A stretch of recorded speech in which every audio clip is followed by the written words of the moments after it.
Ini harusnya ya. Kan kemarin udah saya coba pakai laptop saya. Lalu kayak gitu. Kan kita mau podcast ya. Harusnya pas di sini kalian bisa ubah nih misalnya beberapa bulan ke depan. Begitu oke nanti muncul. Ini kan tadi udah oke berkali-kali kok nggak bisa ya. Ada yang bisa nggak? Misalnya ini ya diubah nih. Bisa ya? Muncul kan ya? Ini nggak bisa ya? Muncul apa sih? Itu Bu, tadi saya tanggalnya open. Oh bentar, itu data harian apa data apa? Bulanan ini? Harian.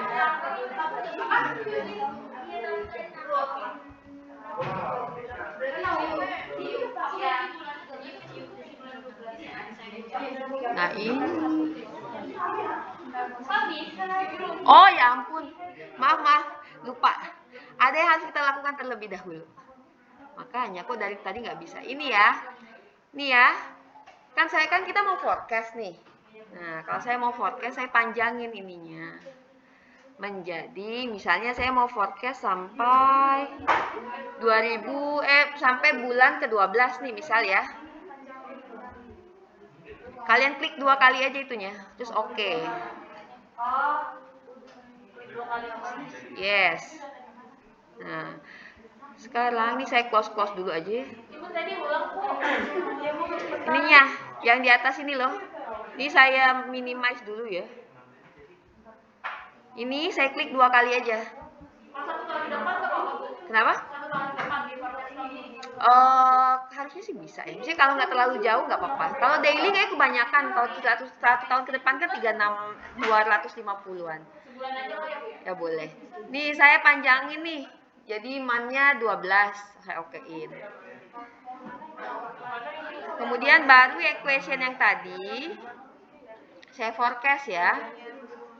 Nah ini saya panjangin 2012 nih.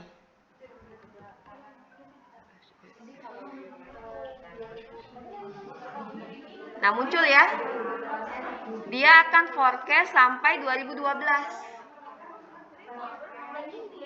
Nah kita cek nih berapa sih yang dia forecast IHSG ke depan.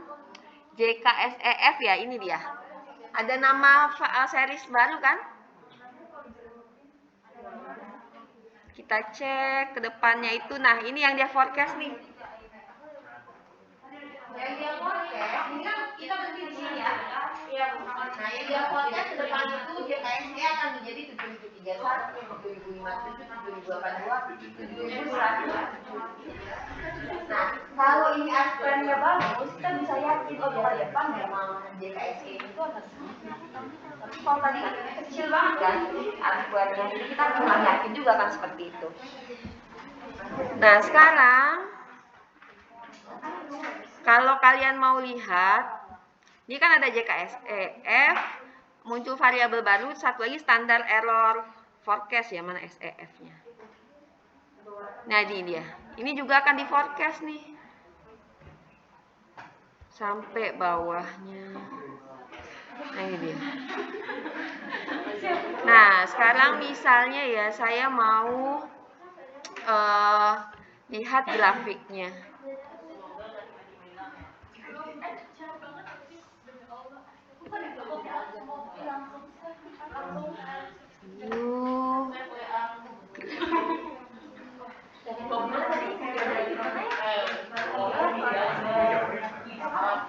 Nah, ini adalah standar errornya. Ini sih yang kita forecast nih. Coba kita, ini nggak begitu bagus ini.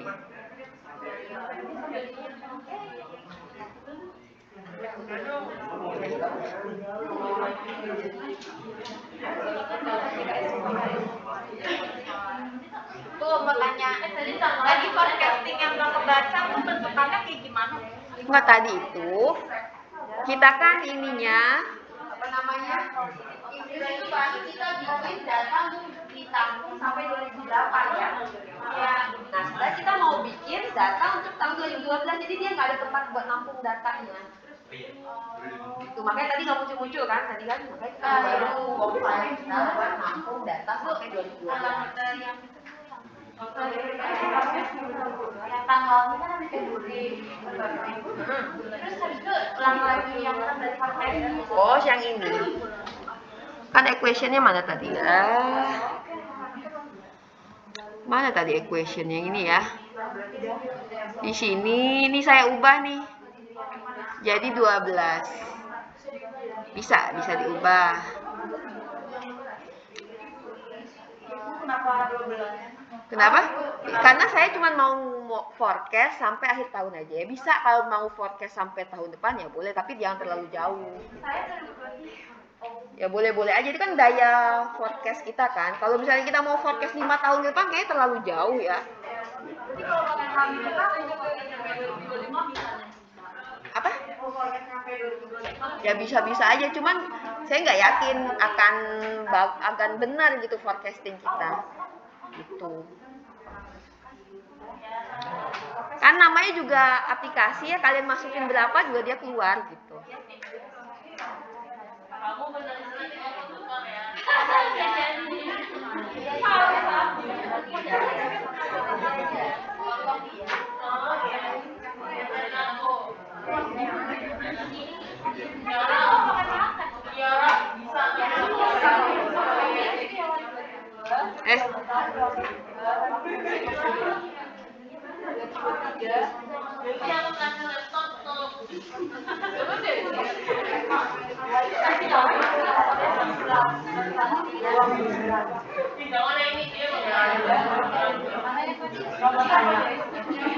Nah, sekarang saya mau bikin series baru.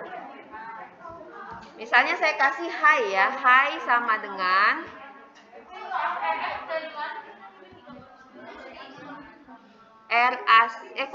Asif ya. Kok Asif JKSE. JKSE forecasting dikurangi SEF. Hi ya ditambah berarti. Nih saya kan udah forecasting ya. Kalau kita forecasting kan pasti ada kayak batas atas, batas bawah kan. Nah sekarang saya bikin dulu yang data high-nya nih. High-nya berarti JKSEF forecasting ditambah standar error forecasting nih. Lalu saya okein. Sekarang saya bikin yang low-nya. Yang low sama dengan JKSF dikurangi SEF ya.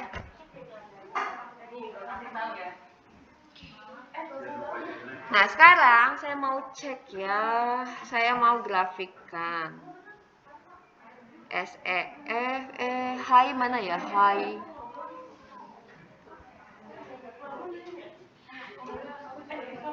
Saya buka sebagai grup. Nah sekarang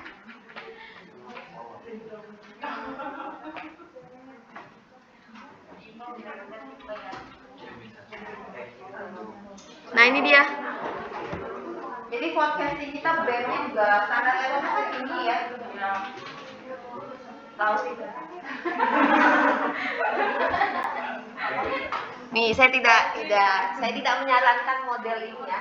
Ini standar errornya tinggi banget. Jadi kalau kita forecast, mungkin dia akan naik sampai tinggi ini atau akan turun sampai di bawah ini. Karena kita tadi forecastnya cuma berapa bulan, ini kecil banget gitu kelihatannya. Kalau kalian forecastnya sampai kayak tahun ya, dia akan lebih panjang. Ini batas atas, batas bawah, error. Nah, sampai di sini ada yang mau tanyakan nggak? Berarti sudah sampai forecasting. Saya sebenarnya banyak ibu yang ditanyain, cuma gimana ya? Saya ketinggalan dari yang signifikan. Yang signifikan yang mana nih? Yang pas ada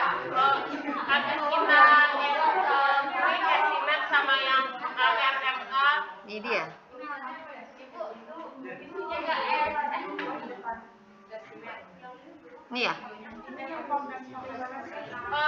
Saya yang udah banyak, yang udah AR 4, SMA 4. Yang satu tuh 2 1. Oh, itu yang pakai yang data yang lain lagi ya? Yang mana Saya sih? pakai data saham saya. Terus semuanya signifikan. Nah, terus nggak tahu lagi. Oh, kalau sudah semua signifikan, dicek residualnya, residual diagnostik, korelogram Q statistik. Nah,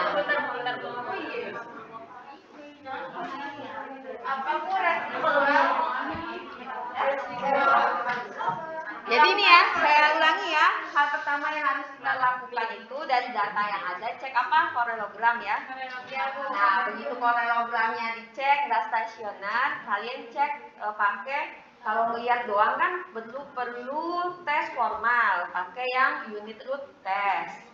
Unit root test boleh pakai augmented Dickey-Fuller, boleh pakai Piliperon. Jadi kita biarin aja pakai augmented Dickey-Fuller ya. Nah, ternyata ini saya mulai dari awal lagi aja ya. Kalian perhatiin ya, ini JKSE nih. Pertama, yang harus kita lakukan, cek korelogramnya. Ini level dulu ya, jangan first difference. Nah, ini kan nggak mungkin ya dia stasioner. Sampai ujung pun dia nggak ada yang menuju 0. Tuh. Oke, sekarang kita cek, bener nggak nih nggak stasioner. Kita pakai unit root test. Unit root test kita level, pakai augmented Dickey-Fuller aja. Nanti aja yang pilih Piliperonsnya boleh kalau kalian mau ngecek. Nah, ternyata tidak signifikan. Kalau tidak signifikan, kita tidak bisa menolak H0 kan? H0-nya apa? H0, JKSE punya unit root. Kalau punya unit root artinya tidak stasioner. Oke, berarti kita coba kalau kita difference-kan. Kita difference-kan nih. Kita okein. Nah, sekarang sudah signifikan ya. Berarti data kita sudah stasioner. Kita cek lagi nih, benar nggak korelogramnya? First difference. Oke. Nah, ini ya. Nah, sekarang bisa kita modeling kan. Modeling pakai apa? Pakai ARIMA ya. Tapi kan kita bingung ARIMA berapa ya. Kita cek lah pakai PROC. Lalu automatic ARIMA forecasting. Lalu di sini kalian boleh nih tambahin misalnya sampai leg ke berapa. Jangan panjang-panjang, tadi sering error kalau panjang-panjang. Lalu kita okein. Nah, muncul ya di sini. Ini kan ARMA ya, 0100. Artinya apa? Berarti AR-nya 0, berarti nggak ada AR. MA-nya 1. Nah, yang 00 ini adalah seasonal. Seasonal AR, seasonal MA. Nggak usah kita masukin dulu. Kita fokus ke ARMA-nya dulu. Nah, sekarang karena ini 01, berarti kita sudah bisa estimate equation ya. Kita estimate equation. Tadi yang stationer apa? Kan kita pakai JKSE ya. Apa yang stationer? Bukan, yang stationer data level apa data first difference? First difference. Makanya kita bikin sini D. JKSE. Ya, difference level 1. Ya ampun kalau level langsung aja JKSE. Difference maksudnya. Jadi kalau difference level 2 berarti D lagi. D buka kurung lagi D JKSE. Tuh. Kalau difference level 2 ini D lagi berarti. D. Nah, ini begini kurung lagi. Ini kalau difference level 2, kan kita level 1 aja ya. Nih, kita hapus dulu. Setelah itu tadi apa? MA doang ya, berarti nggak usah bikin AR-nya nih. MA 1. Nah, kita okein. Nah, hasilnya benar, ternyata MA-nya signifikan, tapi jelek ini, karena ini daya penjelasnya aja cuma nih, kurang dari 2%. R-nya, F statistiknya 0,079, kan juga jauh ya, biasanya kan kita pakai 0,05 ya. Nah, ini saya tidak menyarankan untuk dilanjutkan permodelan seperti ini. Nah, kalau kalian skripsi ketemu seperti ini, jangan dilanjutin ya. Nanti kalian dibantai pas ujian. Ya percuma udah sampai bab 5 tapi salah. Tapi untuk mata kuliah ini kan saya kan harus menyampaikan sampai selesai ya. Nah, apalagi yang harus kita lakukan kalau modelnya kita rasa sudah pas untuk memforecast data time series, kita balik ke forecast di sini. Nah, sebelum forecast tadi yang tadi berkali-kali salah, saya lupa tadinya. Kita balik ke work file kita. Tadi itu salahnya, ini saya close dulu ya. Salahnya apa tadi? Karena saya belum bikin tempat penampungan data forecastingnya. Maksudnya apa? Tadi kan di sini kan cuma sampai, ini saya klik 2 kali di sini ya. Nah, di sini cuma ada tempat nampung data sampai Agustus, tadi kan? Nah, saya memaksa Ifuse itu buat ngeluarin data 2012 ya. Dia bisa ngeluarin, tapi nggak ada tempat nampung datanya. Jadi saya panjangin. Panjangnya ubah aja di sini. Menurut waktu yang mau kalian forecast. Kalau di sini saya misalnya mau forecast sampai Desember aja. Boleh setahun ya boleh-boleh aja kan, kalau Ifuse kan ya keluar-keluar aja nanti. Lalu saya okein di sini. Setelah oke, nah balik ke sini. Tadi ada satu step yang lupa. Kan ini udah ada nih modelnya udah selesai ya. Kita cek residual seperti biasa, residual diagnostik. Ini korelogram key statistik. Nah, ini lex-nya boleh 36 atau 12 atau 4 boleh. Nah, ini kalau dia tidak ada yang keluar dari si garis putus-putus itu, berarti sebenarnya pemodelannya sudah tepat. Gitu ya. Jadi ngeceknya seperti itu. Oke, sekarang kita lanjut ke langkah selanjutnya. Modeling udah, sekarang forecasting. Saya mau forecast. Apa yang mau saya forecast? JKSE-nya atau difference-nya? Saya mau forecast JKSE nih. Nah, ini saya akan ada satu series baru namanya JKSEF. F itu artinya forecasting. Nah, ini saya mau tampilin. Kenapa? Karena saya mau perlihatkan kalau saya forecast, errornya itu sampai seberapa. Saya tuliskan SEF. Terserah kalian aja, itu kan cuma penamaan ya. Saya okein. Udah oke, nanti akan keluar seperti ini ya, sorry. Balik-balik ya, lupa. Ininya saya ubah aja nih. Kan kalau untuk forecasting, data sebelumnya kan nggak perlu saya forecasting ya. 2022 mulai 2022 September ya. Kan Agustus data kita kan. Saya mau forecasting untuk yang September sampai Desember. Cuman dalam 4 bulan ya yang saya forecast. Lalu saya okein. Nah, dia akan memperlihatkan forecasting yang untuk 4 bulan. Nah, sekarang saya mau memperlihatkan gambarannya. Gambarannya saya pengennya memperlihatkan band atas saya. Kalau misalnya saya forecastnya positif, maksudnya lebih nambahin standar error atas sama ngurangi standar error bawah. Kan kalau kita confidence interval itu kan plus minus ya. Nah, saya bikin di sini generate series seperti biasa, generate series. Saya bikin nih si high sama low-nya. Low-nya apa? Low-nya adalah nih JKSEF dikurangi SEF. Kan yang di bawah kan, band bawah dikurangin. Lalu kalau yang di atas, mana nih high-nya? Nih, JKSEF ditambah SEF. Nah, sekarang saya mau cek. Saya mau memperlihatkan peramalannya. Apa aja peramalannya JKSEF, lalu saya blok lagi si high sama low-nya ya. Kemudian saya klik kanan, open as group. Ya, yes saja. Lalu saya sekarang mau lihat grafiknya. Oke. Nah, dikit ya, dikit di sini ya, karena saya cuma forecast 4 bulan.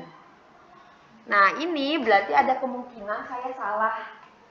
Ininya berada di antara atas bawah ini. Berdasarkan model AMA atau MA1 doang ya, MA1 yang saya buat. Bisa jadi nanti kedepannya itu di angka yang merah ini paling atas atau yang hijau ini. Bisa jadi, intinya antara ini. Nah, itu adalah forecasting saya. Angkanya berapa? Kalian bisa lihat di seriesnya. Misalnya nih, JKSE forecasting nih, saya buka misalnya. Nah, saya cek yang paling bawah kan? Aduh.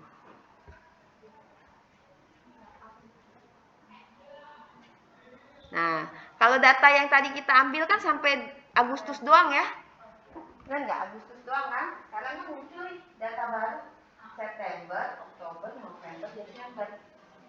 Ya, jadi kita ramal untuk Desember itu nilai IHSG itu 7.116.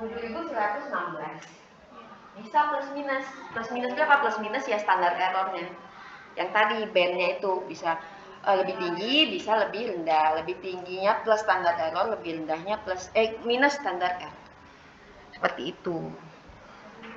Ada yang mau tanyakan nggak sampai di sini? Dah. Boleh di stop. Ini saya stop juga ya.